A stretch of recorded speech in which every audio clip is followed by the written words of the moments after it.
you. So excited to have you all here. Thanks for joining the Northern California College Promise Coalition for our second all-member meeting. While our steering, champion, and advocate members routinely convene in committees, these all-member meetings are our only opportunity to bring all of our members in one place, highlight our achievements to date, and update you on upcoming opportunities and activities. I'm especially excited about today's meeting because we have two of our advisory council members presenting today. We have colleagues from the California Community College Chancellor's Office and the UC Office of the President. Before we get started, just a reminder that if you want to use this opportunity to update your names in Zoom to include your organization, I will model and do so as well right now by adding NCCPC next to my name, just so we know who's in the room. And go ahead and start introducing yourselves in the chat. We're going to have for our agenda today, a welcome from our steering committee chair, David Silver, followed by a quick grounding meditation. We're going to have coalition and committee updates, thanks to our committee co-chairs from the policy, campus partnerships, workforce, and communities of practice committees. We're going to have then, following that, our presentations from the California Community Colleges and the UC Office of the President. And then we'll break out into rooms so that you can go into deep dives and ask your questions from our advisory council members who are sharing out updates today.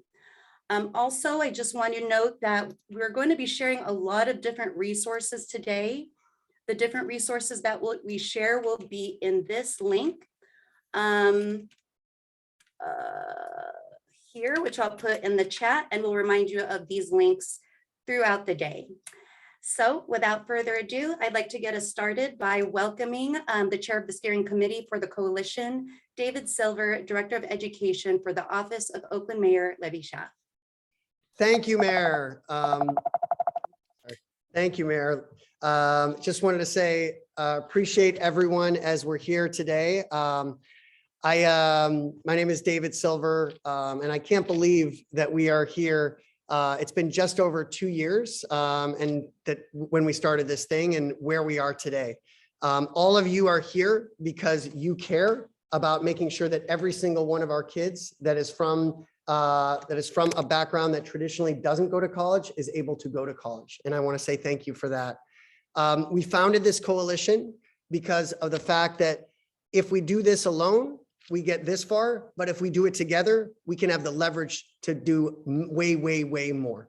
What is super exciting about today is that we have, for the first time ever, representatives and leaders from not only the Office of the Chancellor, David O'Brien, we have leaders from the UC Office of the President, from Dr. Jeannie Kim.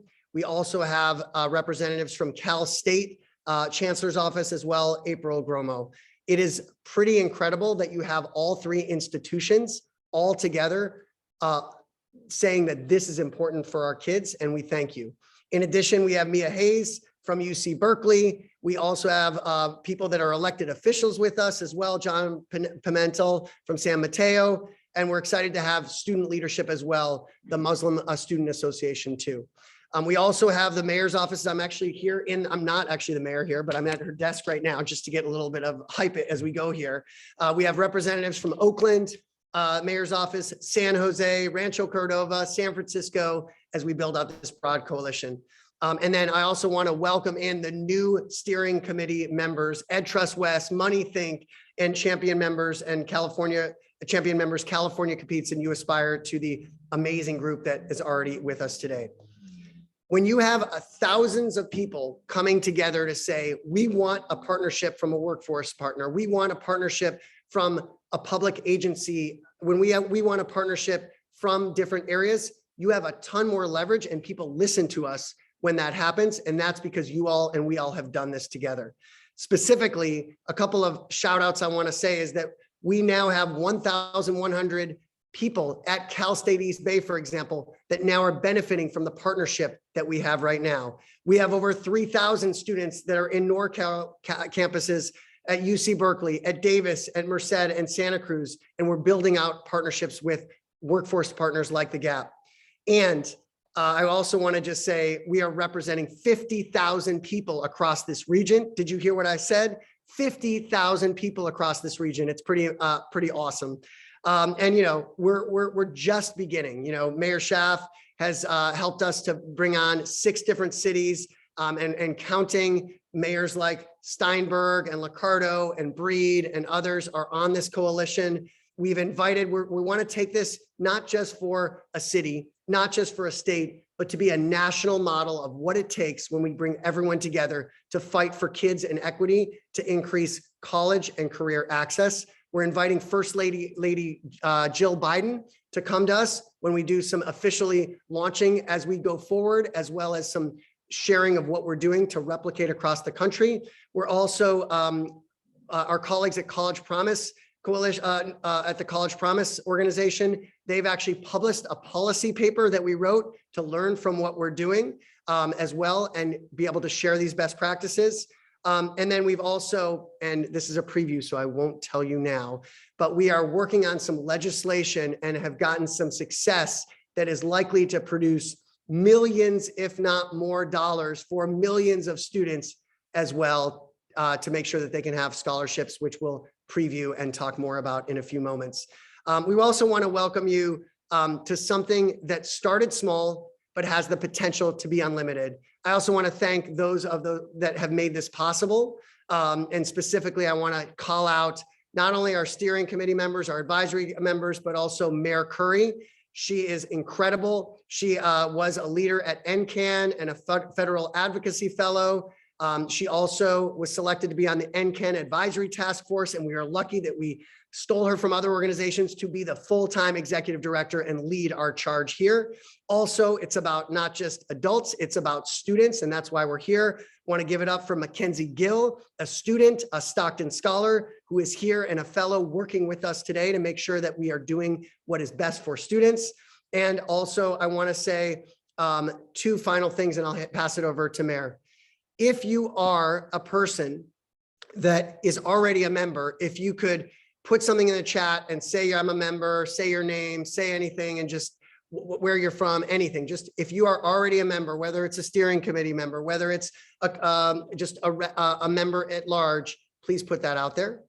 My call to action for you is take advantage of these benefits. Make sure that your organization and other people that are not on this call know about the resources that you are now privileged and able to get access to because of this, and keep getting involved and let us know how we can support you. If you are not a member, please consider becoming a member as well. And we can talk about what that means, and Mayor's happy to have that conversation as well. And then finally, I would just say, if you are a potential kind of on the fence person that's like, I'm a partner, I'm a potential funder, I'm an employer, what is up with this org? Then I would just encourage you to listen and just feel the energy, drink the Kool-Aid. I'm gonna just rep the town over here just because I always like to. This is something that we like as we go forward. This is about all our students, all our towns, and we invite you to get involved. Thank you very much for what you've done, what you will do, and what we're gonna do together. Back to you, Mayor. David, thank you so much for your leadership, and thanks for getting us all excited and hyped up. Use your reactions or your snaps, whatever works for you. I hope you are all awake on a Friday morning. It's now my pleasure to introduce you to the next part of our program, introducing Adelina Castro, founder of Surrendered Healing. Adelina is trained as a mental health and restorative justice practitioner and certified coach and consultant. However, she most identifies with being a vessel of healing. Based right here in the Bay Area, it is my honor to introduce Adelina. Thank you so much, Mayor. Can you give me access to share my sound? I'm super pumped, by the way. You can probably see it in the chat. Y'all, I'm like, oh my God, so amazing. Prior to doing Surrendered Healing, I did work in school settings, and just give so much major props to all the work that y'all are doing. So thank you. You should have access now, Adelina. Okay, awesome.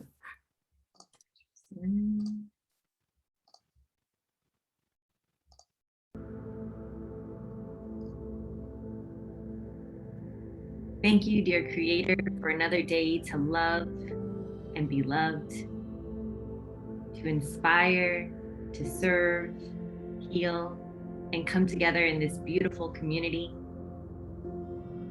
Spirit, may we continue to be a vessel of your love and shine your light. May your hands be over our lives and the lives of our loved ones. May our path stay lit for us to follow. May we always have a grateful heart, remembering our precious breath to be our divine co-creator, our guiding light to step forward in our evolution. So I invite you now to settle into a position. Gently close your eyes if you're able. Soften your face. Slowly roll your shoulders back, opening your heart. And as you're settling in, allow your senses to open to the environment and sounds around you. Sensations of warmth, of coolness, where air touches your beautiful skin. Sensations where your body touches the surfaces that provide support. And the gentle rise and fall of your chest and belly as your breath comes in and goes out. Welcome the inherent aliveness of your entire sacred temple as a field of vibrant sensation.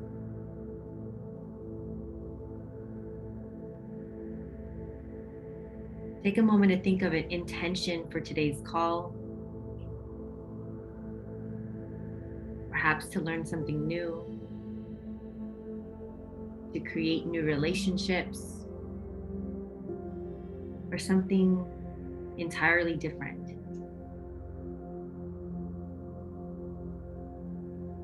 And now welcome in joy as your birthright.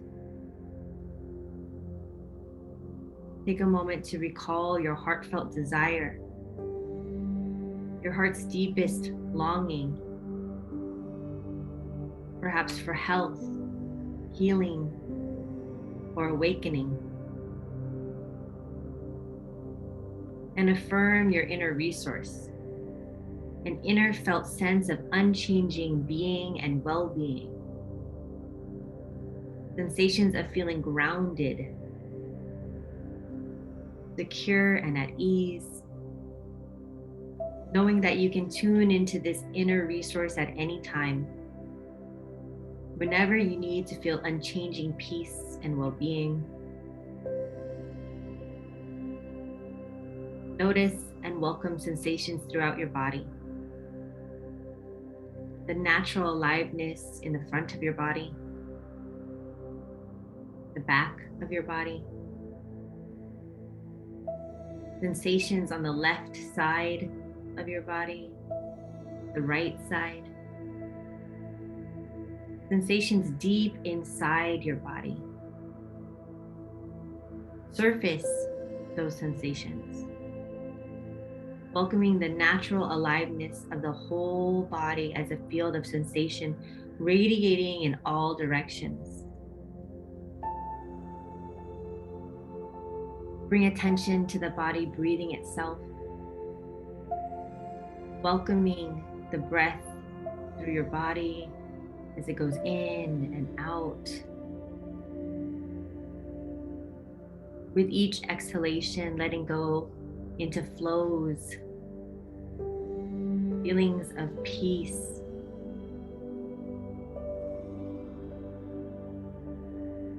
in your mind, in your thoughts. Turn your attention now to noticing as a witness any thoughts or emotions that are calling your attention. Noting actions these messengers may be inviting you to engage help you feel in harmony with your highest self. And let your attention wander through your body, welcoming all the different sensations that are present. Feelings of joy, happiness, even bliss. However it feels right in this sacred moment. Visualize and feel a warm glow in your heart and belly, radiating out and touching every cell of your sacred temple.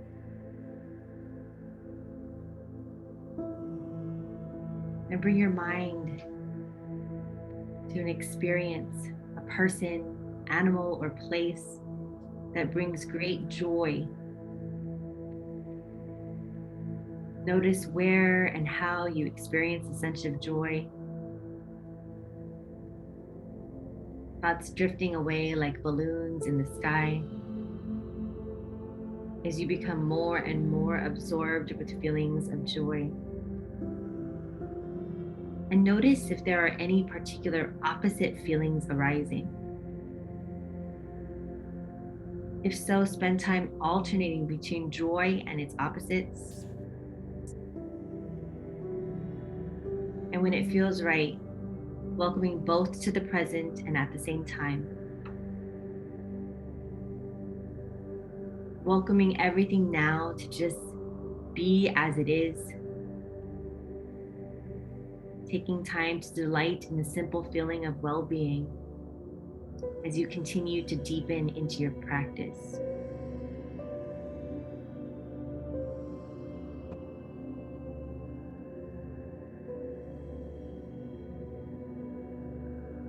Making the intention to welcome and joy wherever you are, whomever you're with, and whatever you're doing, you are joy.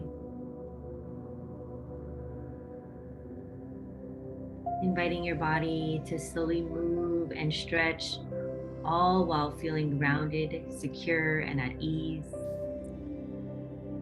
throughout your entire body and mind.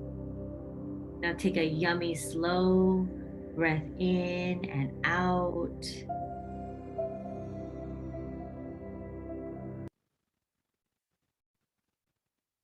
Giving yourself a big, yummy hug for being so amazing.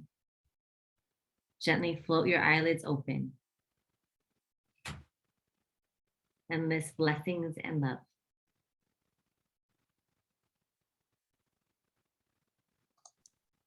Thank you so much, Adelina, for that moment for us, for bringing us into our bodies and helping us to have an open mind and heart for all that we will receive from so many great leaders today. Please show your love for Adelina in the chat or with reactions or with snaps. I hope y'all are ready for the conversations we have coming up. Please also see in the chat that Surrendered Healing has a free opportunity for girls of color, and that will be part of the resources you can share out to your students as well. I want to now start off by, as we move into the rest of our program, I just want to thank all of our members and guests for joining us today so we know who's in the room. So please get ready to use the chat to shout out your teams or use reactions to let us know you're in the room. Because we do have much more to cover today. I'm not going to be able to call out every organization. So if you're a steering committee member, please introduce yourselves in the chat, use the reactions to let us know you're here. Our steering committee is the governance for the coalition. They drive our strategy. They commit to funding the operations of our work. And we hope that you'll consider joining us on the steering committee if you aren't already. Second, huge thank you to our champion members who are organizations involved in all of our subcommittee work, along with the individuals who are advocates who support our work through the different subcommittees. Last, just a huge thank you again to all of our partners, allies, and guests, and especially to our advisory council. You'll hear from two of them today, but also just a shout out to Michael Tubbs. So with that, we'll go to launch committee reports. Our committee members are going to speak to the goals and achievements related to our 4 key pillars and strategies. For policy, we have Sveta Viveros-Welton, Director of Higher Education at Public Advocates, and Dr. Chris Nellam, Executive Director at Education Trust West. We also have for partnerships, Janae Aptaker, Director of Program and Strategy at the Stockton Scholars. Welcome to Courtney Arguello for our Workforce Committee, Lead Career and Alumni Coach of Making Waves Foundation CAP. Our second co-chair is Lorna Contreras-Townsend, Senior Manager for Workforce Diversity at Gap Inc. And excited to have here for our communities of practice, Patrice Berry, Executive Advisor for Office of Oakland Mayor Libby Schaaf, and Melissa Fries, Executive Director at CAP of Making Waves Foundation. Thank you so much, committee chairs. So with that, we will start first with our policy updates. Let's welcome Speda to start us off. Buenos dias, community. I'm Speda Viveros Walton and serve as a Director of Higher Education at Public Advocates and also a founding co-chair of the Policy Committee at NCCPC. We created this committee to leverage our community of students and direct service providers to improve the material conditions of the students that we serve. I'll hand it over to Chris, who will fill you in on our legislative priority, which is banning scholarship displacement in California. We've been working on this bill for a little over 2 years now, and Chris can update you on how you can help us ensure that no students are having their aid displaced based on the scholarships that you all are providing. I'll hand it over to Chris. Thanks, Spede. Good morning, everyone. As Spede said, my name is Chris Nellum. I have the opportunity to serve as the Executive Director of the Education Trust West and serve as a co-chair on the Policy Committee with Spede. I think just two quick calls to action. One is just to join us in our advocacy for AB 288. Many of you already have, but if you haven't, please get in touch with Mayor and we can make sure that you are listed as a supporter. The second piece is we know that this issue impacts young people across our state. The data suggests so. We've heard stories, but I think what we are hoping to do a little bit more of is to have those stories to share with policymakers and legislators. So if you know a student who has had their scholarship displaced, meaning they received a private scholarship and perhaps their institution then changed their aid package, please use the link that I believe Mayor just dropped into the chat. Share it with them, ask them if they'd be willing to share their story with us, and we'll get in touch with them about how to do that in a way that is authentic and meaningful. And I think that is it for me and us, so we'll pass it back to Mayor. Thank you so much, Dr. Nellum and Speda. So next, we will have an update from our Workforce Committee. Welcome, Courtney. You can go ahead and take it on. Thanks, Mayor. Good morning, everyone. Good to see you. My name is Courtney Arguello, and I'm the Lead Career and Alumni Coach at CAP, part of the Making Waves Foundation, and we're a steering committee. So a couple of updates in terms of workforce development. We are concluding, or we have concluded our 2021 Gap Inc. partnership. And so many of you saw and heard about our summer and fall career conference, where we provided opportunities for students to engage with exposure and experience in retail, tech, and business. So we're super excited to host those as kind of our premier partnership with Gap Inc. this year. And call to action for you all.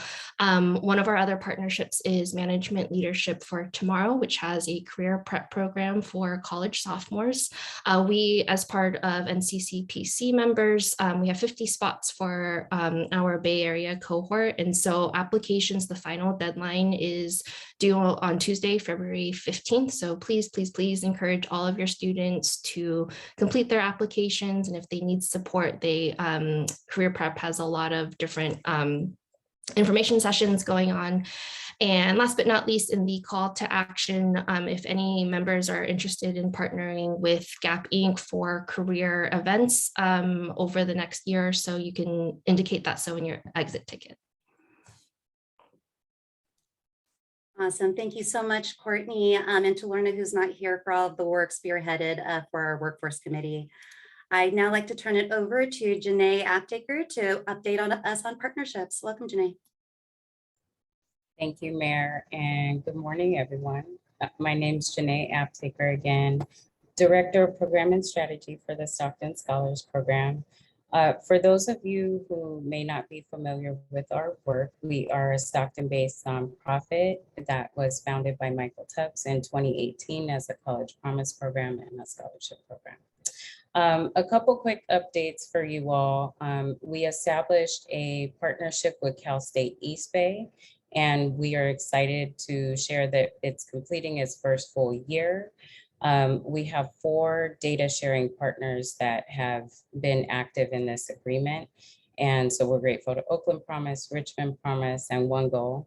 Stockton Scholars is also one. So this partnership is going to serve as a template of sorts for how we engage and develop partnerships and agreements with other higher education partners, including UCs, community colleges, and CSUs, many of which have already expressed interest. Second update is a call to action for you all. In 2020, we developed a student survey toolkit, and the goal with this toolkit was to learn directly from our students, which we, as David shared in the beginning, we're 50,000 strong. We want to learn from them about what is working, what's not working at different campuses, and what resources our students are aware of and may not be accessing, or other resources that they need. So we're asking all of you to incorporate the survey toolkit questions into your programming for next year. With Stockton Scholars, we were able to incorporate it last year into our required touch point for students, which is our scholarship renewal form. And since then, the information has been extremely helpful in even our conversations with local higher education partners as well. So that's all for the updates. Feel free to reach out if you have questions about the toolkit. Thank you. Thank you so much, Jane. Appreciate your leadership on this committee since the beginning. And for those who know Jessie Stewart, she was also involved from the beginning as well. And to close out our committee updates, we have communities of practice. Welcome to Patrice Berry, who's going to give us updates for that committee.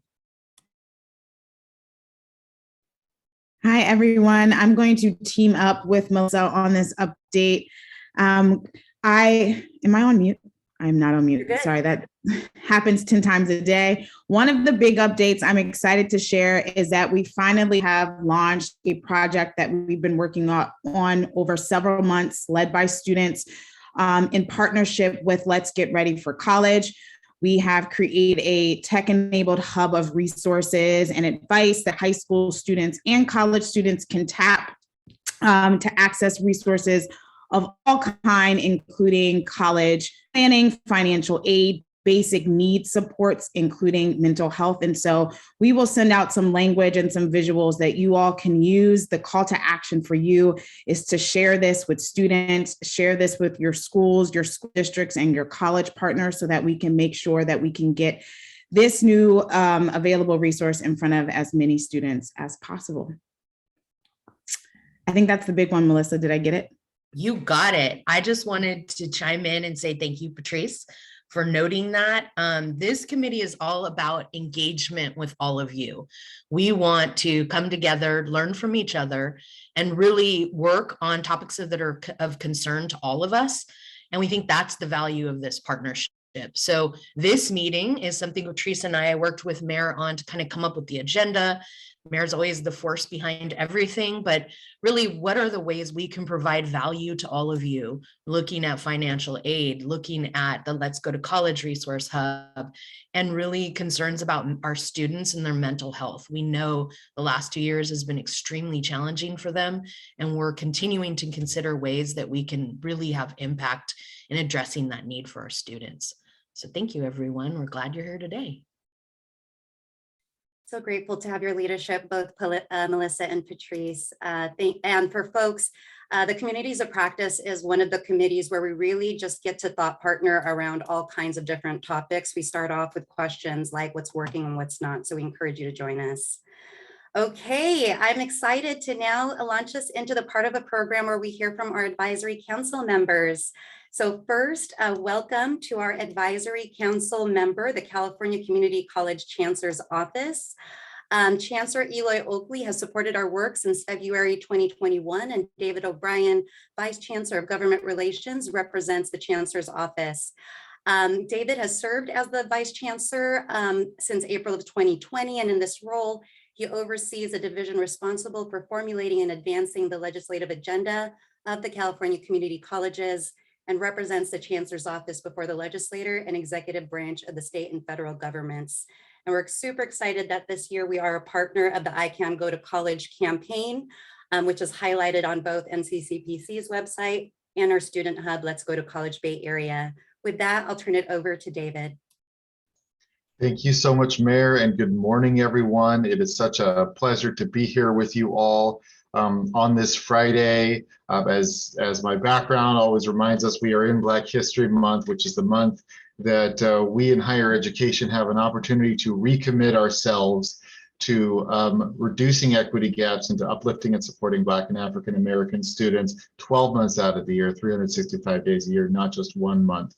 So a real pleasure to join you and to be part of this advisory council on behalf of Chancellor Eloy Ortiz Oakley. I want to say thank you for all the work that you're all doing. We recognize none of us can do this alone. There's a great quote that I'm currently forgetting about whistling a symphony and it taking an entire orchestra. And gosh darn it, Mayor, that quote would have hit so much better if I remembered the exact quote. But I assure you, the message is that it's about the importance of partnerships. And that's what NCCPC means to us, is us all partnering together to advance measures that elevate our students and close equity gaps. So on the I Can Go to College partnership, that's a little bit new, but you know, it's so critical to have NCCPC and your members out there helping do this work on the ground. You know, we're the community colleges chancellor's office overseeing 116 community colleges, but we are one office. We're based here in one building in Sacramento, California. You all and your members are all throughout all of the northern part of our great state. So thank you very, very much. I'm going to go ahead and share my screen if I can. Yes, and now I'm going to find the thing that I'm sharing, which is always the challenge. Here we go. I've got a quick update on some budget and policy measures relevant to the California community colleges and how you all as members of NCCPC can support and what we're emphasizing. And I'll try to go through it relatively quickly here if I could. Let me see if I can get this into the presenter mode. Can I get a thumbs up if folks are seeing the nice clean screen there? Perfect. Thank you. So let's go ahead and run through this. I recognize we're a little bit behind time, so I'll try to be reasonably quick.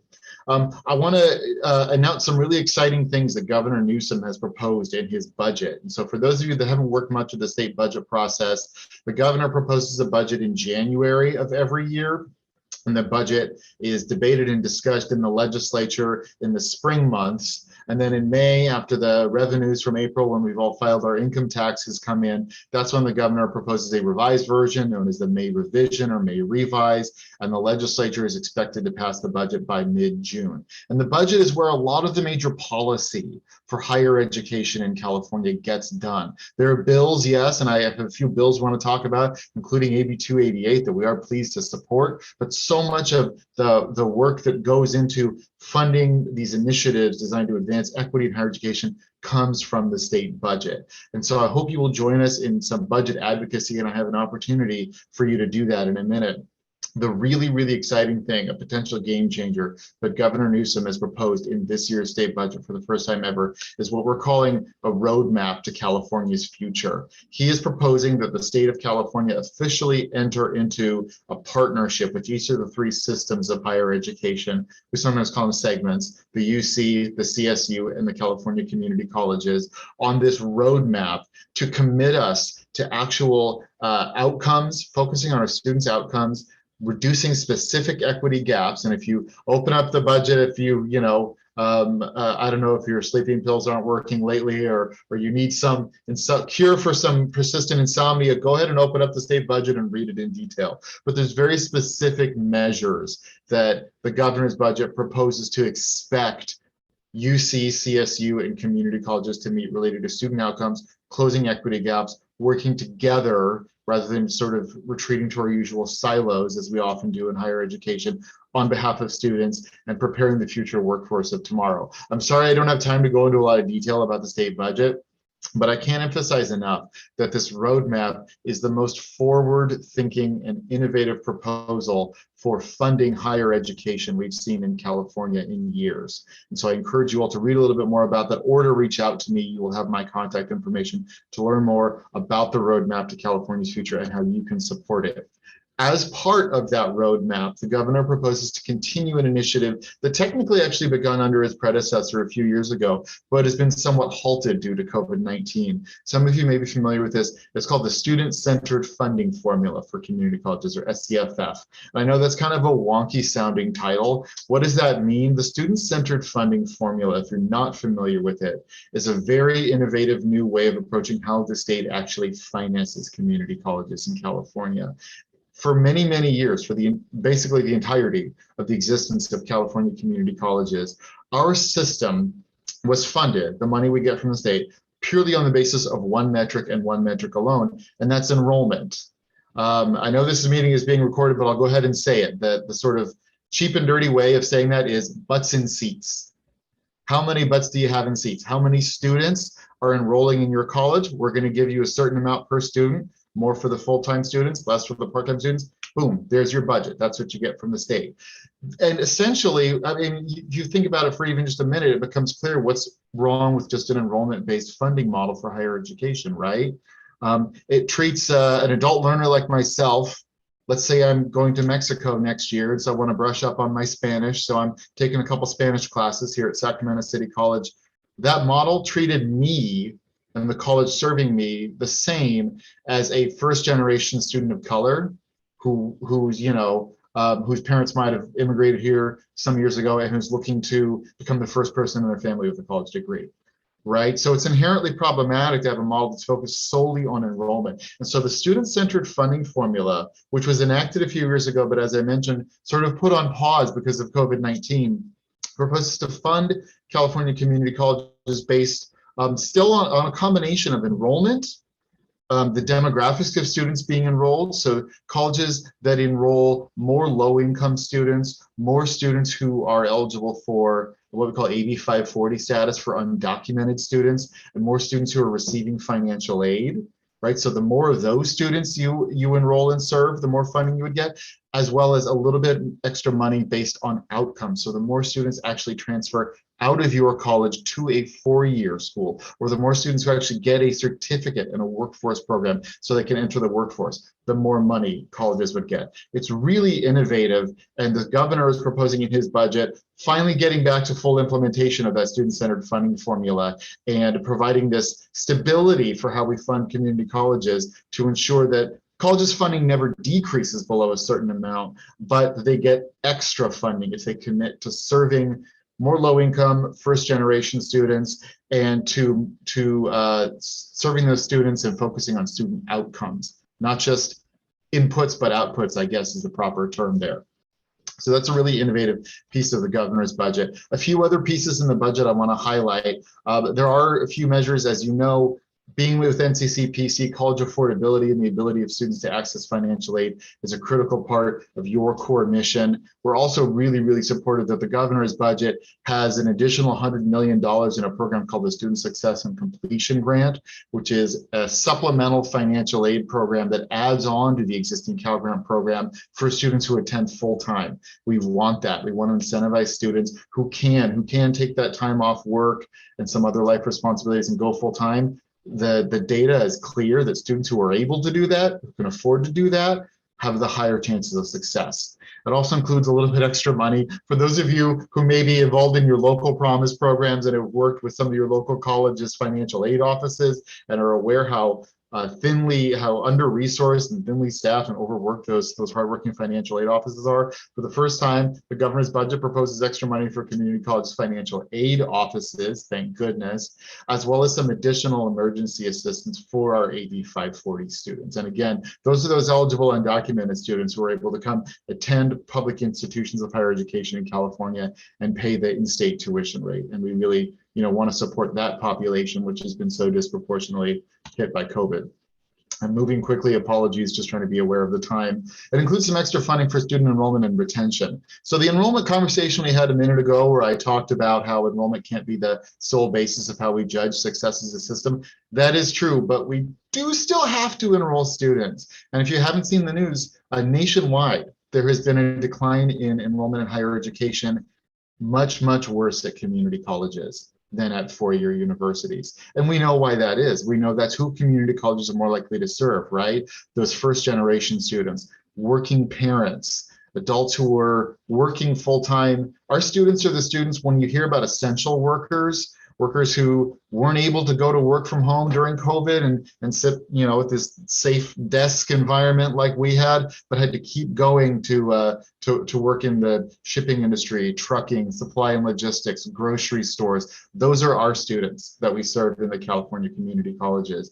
And for too many of them, the choice between continuing their education or having to stay working during COVID was a choice that they had to make in favor of the latter and put their education on hold. So we're pleased that the governor's budget includes $150 million for student enrollment and retention, including campaigns like I Can Go to College. So thank you again, NCCPC, for being a partner there. The last piece I want to highlight in the state budget, and this is really important, is California, of course. No surprise to anybody on this call or who hasn't been living under a rock for the past 20 years, California has a major crisis of affordable housing. Well, that crisis is no more pronounced than it is for college students.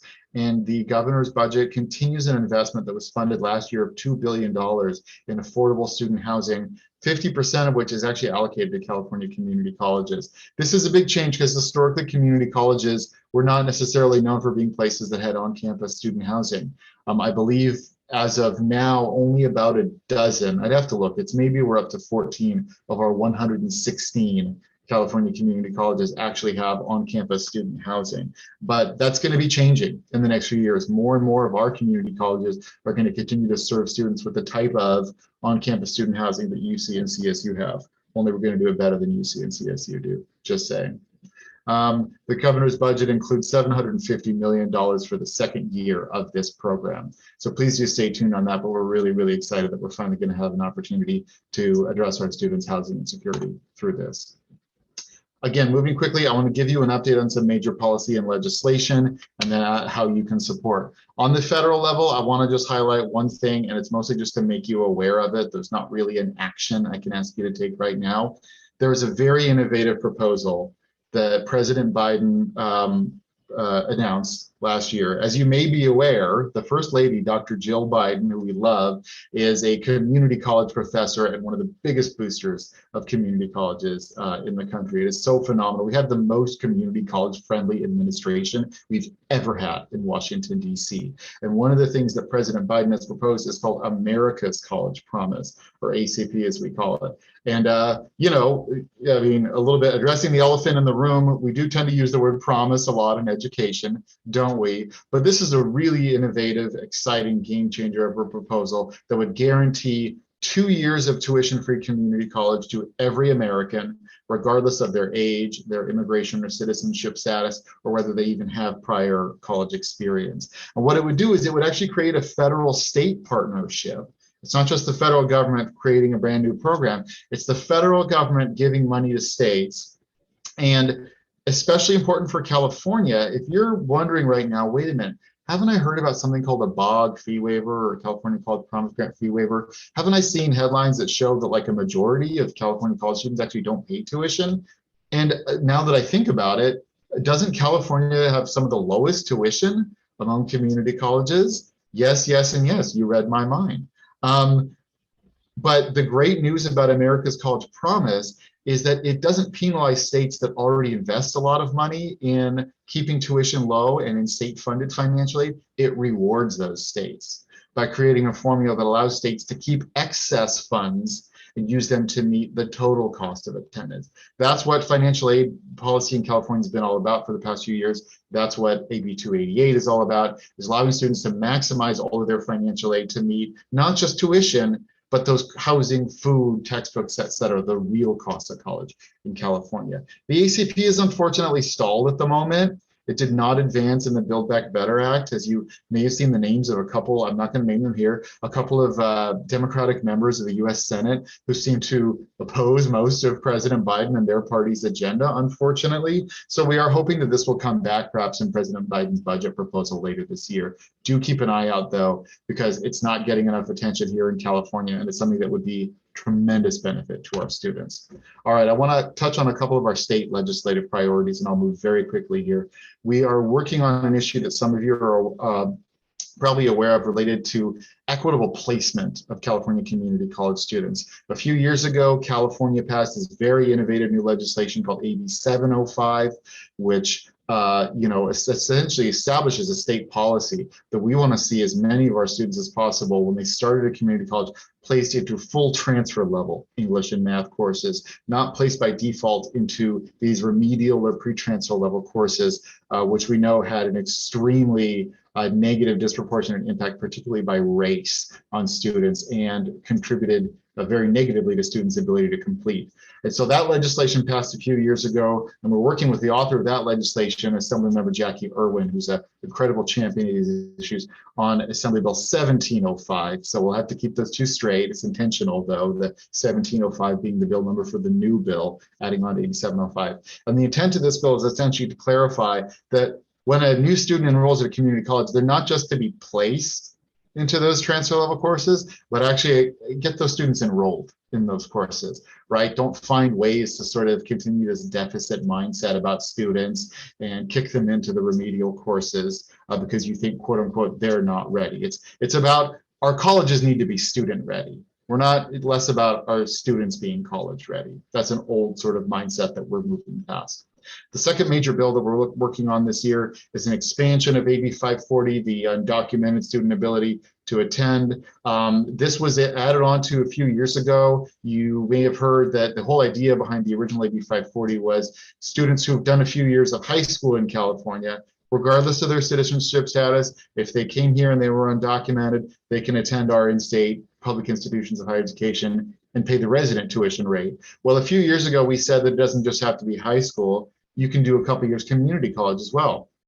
The issue that we've now seen, though, is that it still requires 3 years of some prior education. And we're hearing from some of our campuses that undocumented students, in order to pay the more affordable tuition rate, because in-state versus out-of-state is a big disparity in terms of how much it costs, especially at UC, that they're taking a third year of community college courses when they don't need to, when they already have the associate's degree, when they already have enough credits to transfer. So we are sponsoring legislation, I don't have a bill number for you yet on that, to clean that up and say, no, if you've done your 2 years at community college and you've earned enough credits to transfer, you can get that AB 540 exemption and transfer and pay in-state tuition. All right, moving us along, I won't touch on these much. We are going to continue to advocate for legislation to strengthen the guarantee that students are supposed to have when they transfer from a community college to a CSU or UC. There's all too many ways in which it's not a true guarantee now. More information to come soon on that.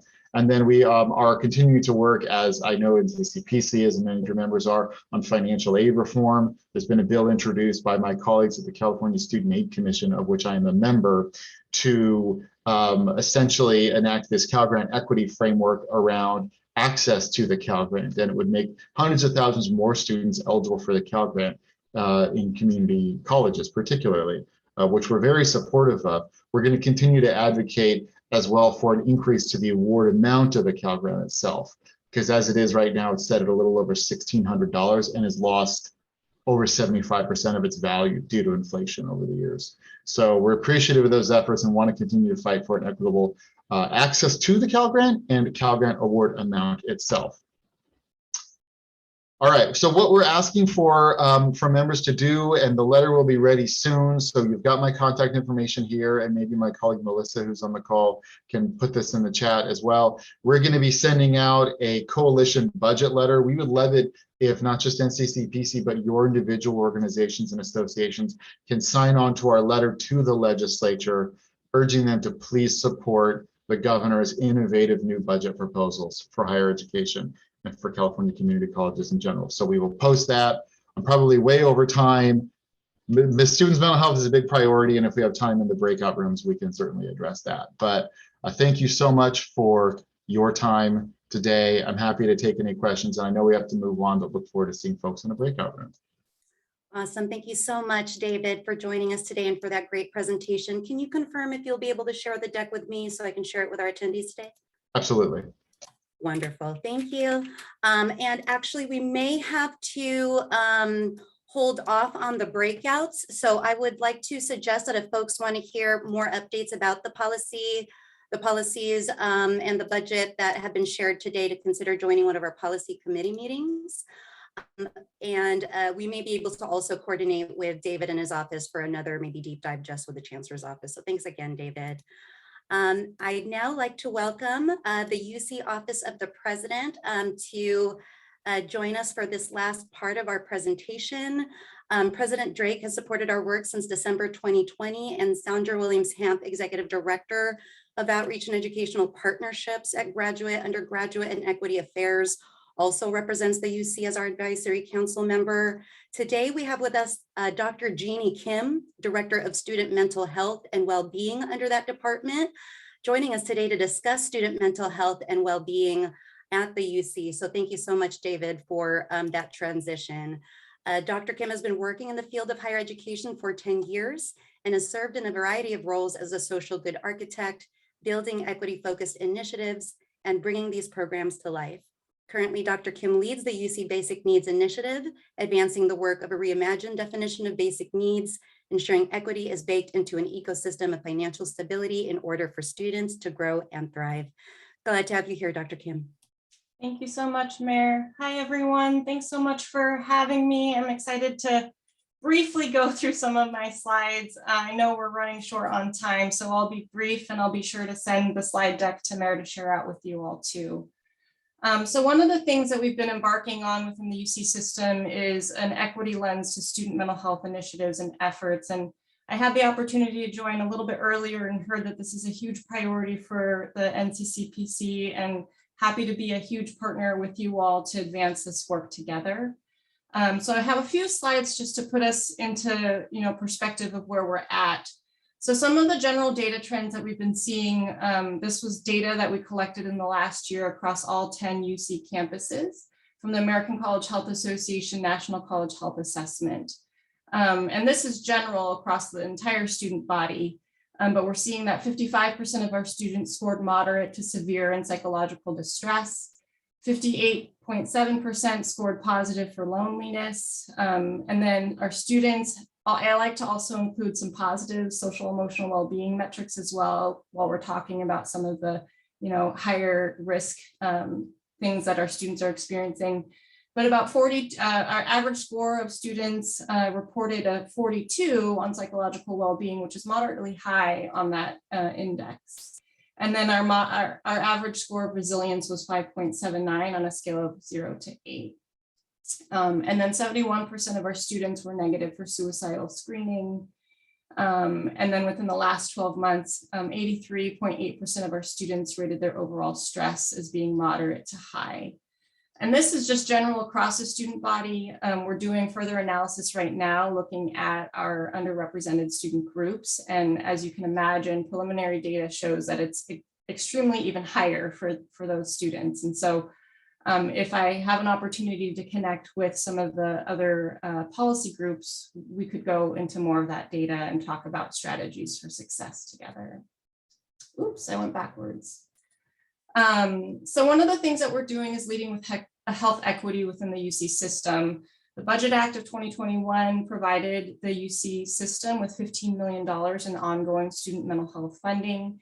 Our CCCs as well as CSUs also received funding for mental health as well. And so what I think is incredibly great about the way that we're approaching this work right now is that we're trying to remove systemic barriers as described by the social determinants of health and ensure that we can provide services and supports and resources for our students from these various backgrounds, right? As you can imagine, we've been investing in just general mental health services and supports, but we know that there are challenges and equity gaps for students in accessing those services and resources. So just a brief example of what this looks like in practice, students who work on and off campus, who may hold multiple jobs or responsibilities, may struggle with access to health and mental health services during traditional business hours, right? And so some of the ways that we can reduce equity gaps is ensuring that we have after hours care for students beyond traditional business hours.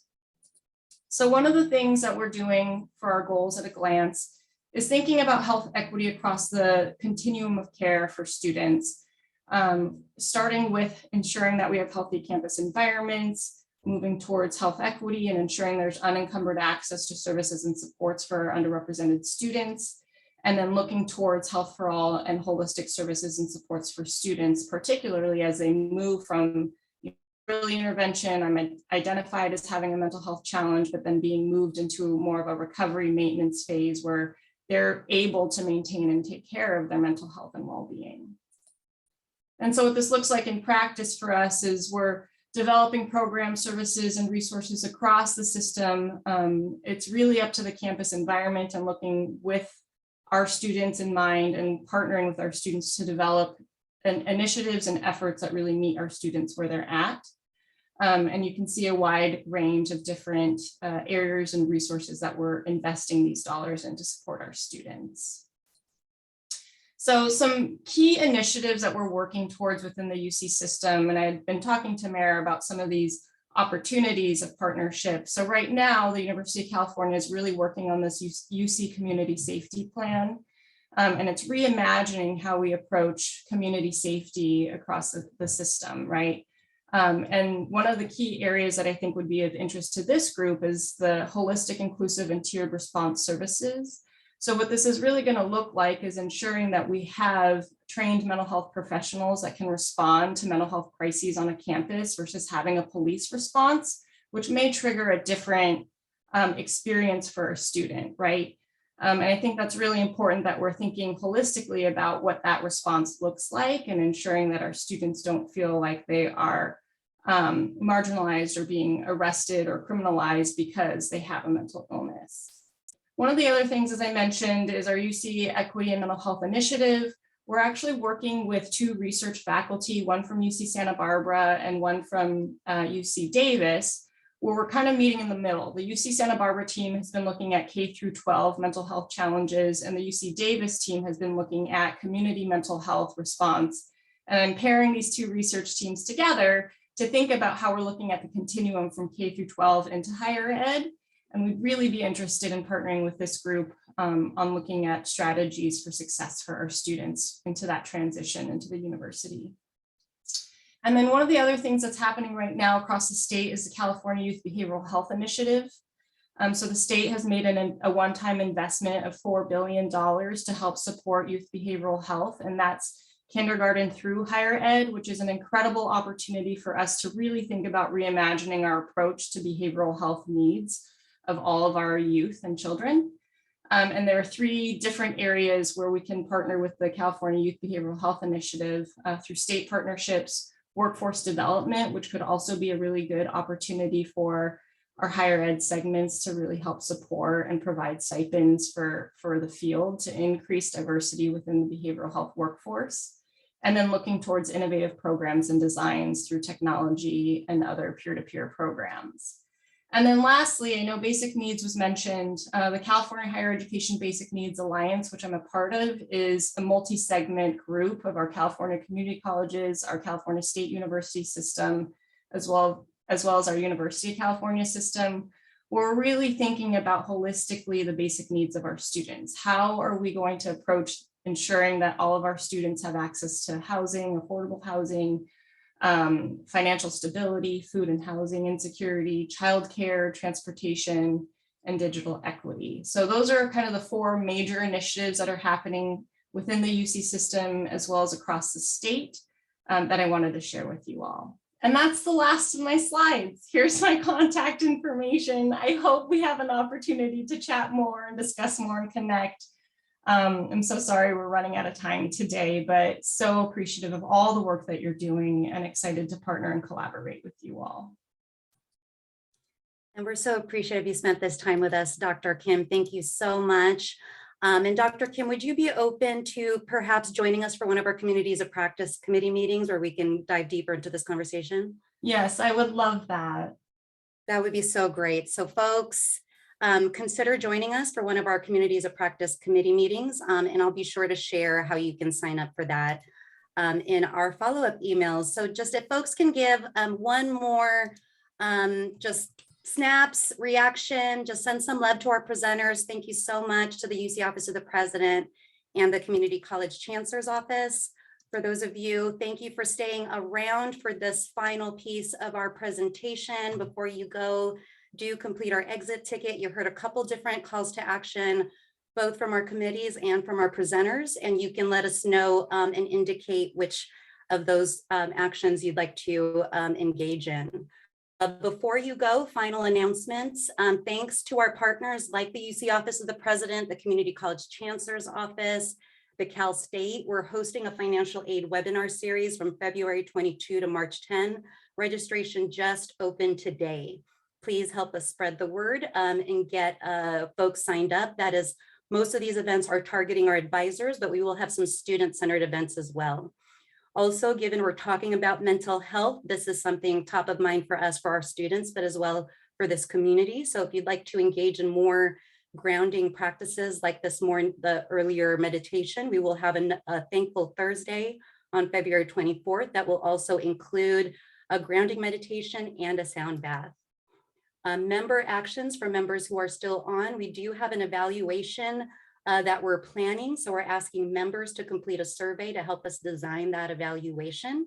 More on that.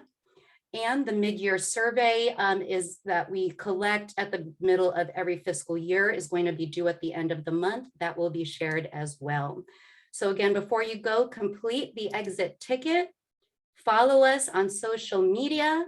All of these links have been posted in the chat. And here you go again to get all of these links that were just shared. Thank you so much for joining us. David, any last words before we jump off? No, just thank you for being a part of this movement. Really appreciate everyone for staying with us. And what we've accomplished in just 2 years is pretty remarkable. And what we're going to accomplish over the next few years will have generational change. So thank you. Have a great rest of your Friday, everybody. Thank you. Good seeing everyone. Thanks for joining us, Winston.